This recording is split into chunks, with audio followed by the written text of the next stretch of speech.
नमस्ते, मैं वैद्य संजीवनी निकम सूर्यवंशी आप सभी का श्री गुरुकृपा आयुर्वेद इस यूट्यूब चैनल पर स्वागत करती हूँ। आज हम देखेंगे how second hand smoking affects immunity, यानी कि सेकंड हैंड धूम्रपान प्रतिरक्षा को कैसे प्रभावित करता है। अभी आप पूछेंगे सेकंड हैंड स्मोकिंग यानी कि पैसिव स्मोकिंग का क्या मतलब है। जब टोबैको स्मोकिंग होती है और आप उसके आसपास खड़े हो तो उसे सेकंड हैंड स्मोकिंग कहा जाता है, जिसे आप पैसिव स्मोकिंग भी कह सकते हैं।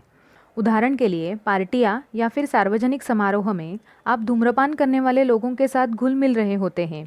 आप किसी भी बदलाव को महसूस नहीं कर सकते हैं, लेकिन सेकंड हैंड स्मोक से सांस लेना आपके स्वास्थ्य को प्रभावित कर सकता है। सेकंड हैंड स्मोक से सांस लेना सेहत के लिए सही नहीं होता। सेकंड हैंड धुएं का संपर्क साइड स्ट्रीम और मेन स्ट्रीम के धुएं से होता है।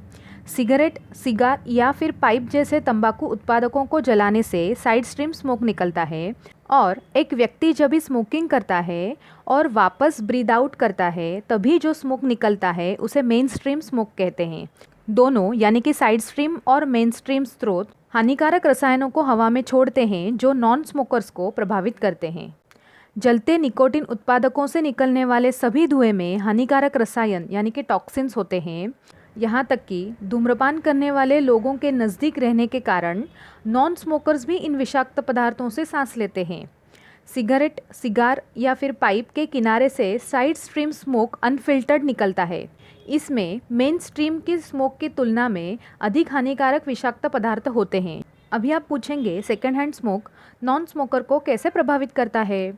सेकेंड हैंड स्मोक शरीर को कई तरह से नुकसान पहुँचाता है। सेकंड हैंड स्मोक के ज़्यादातर संपर्क में रहने से हाई ब्लड प्रेशर, एथेरोस्क्लेरोसिस, दिल का दौरा यानी कि स्ट्रोक ऐसे हो सकते हैं, और साथ में ही क्रोनिक ऑब्स्ट्रक्टिव पल्मोनरी डिसीज़ और अस्थमा जैसी लंग डिसऑर्डर्स भी हो सकते हैं।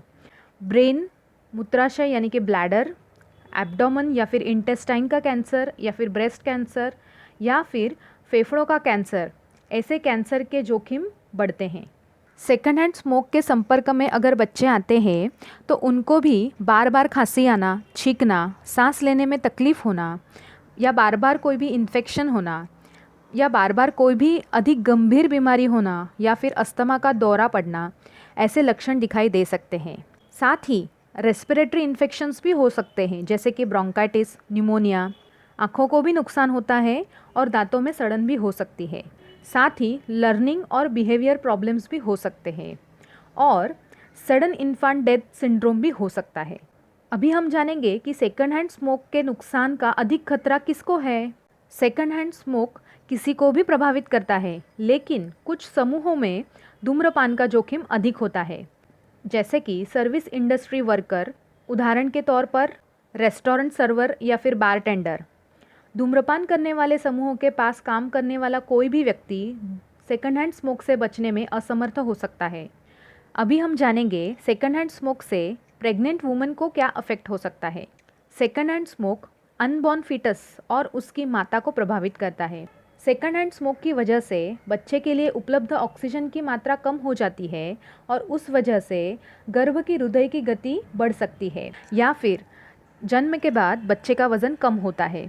महिलाओं को गर्भपात, स्टिल बर्थ, समय से पहले प्रसव होना या अस्थानिक गर्भावस्था का अनुभव हो सकता है। छोटे बच्चे और पालतू जानवर भी सेकंड हैंड स्मोक से प्रभावित होते हैं। छोटे बच्चे और पालतू जानवरों को हमेशा धूम्रपान से भरे कमरे को छोड़ने का विकल्प नहीं मिल सकता है। लगातार सेकंड हैंड स्मोक के संपर्क में रहने से छोटे बच्चे और पालतू जानवर के स्वास्थ्य पर भी हानिकारक प्रभाव पड़ते हैं। अगले वीडियो में हम देखेंगे कि हम सेकंड हैंड स्मोक के एक्सपोजर में आ रहे हैं, इसे हम कैसे डायग्नोस कर सकते हैं, और साथ ही में सेकंड हैंड स्मोक से बचने के लिए आयुर्वेद में कौन सी चिकित्सा उपलब्ध है। उसके साथ ही सेकंड हैंड स्मोक के एक्सपोजर को हम कैसे प्रिवेंट कर सकते हैं, इसके बारे में भी हम विस्तृत जानकारी देखेंगे। और स्मोकिंग एडिक्शन कम करने के लिए आयुर्वेद में कौन सी चिकित्सा उपलब्ध है, इसकी भी विस्तृत जानकारी देखेंगे। धन्यवाद।